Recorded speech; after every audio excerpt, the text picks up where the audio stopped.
మనం రుద్రుడు, ఈశ్వరుడు, సదాశివుడు అన్నీ కలిపి వాడతాం. పౌరాణికంగా అలా వాడచ్చు, కానీ శాస్త్రీయంగా వాడడానికి వీలేదు. రుద్రుడు వేరు, ఈశ్వరుడు వేరు, సదాశివుడు వేరు.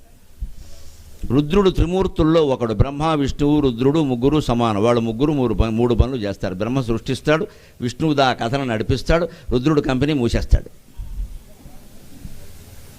ఈ మూడు చేసేవాడు. ఈశ్వరుడు అలా కాదు. దీన్ని తిరోహితం అంటారు. కనబడకుండా ఈ సృష్టిని మొత్తం కనబడకుండా చేస్తాడు. ఈ మూసేసింది దాని కూడా అవశేషాలు ఉంటాయి కదా, అవశేషాలు కూడా కనపడకుండా వెనక్కి తిరోహితం అంట ఆ పని చేస్తాడు.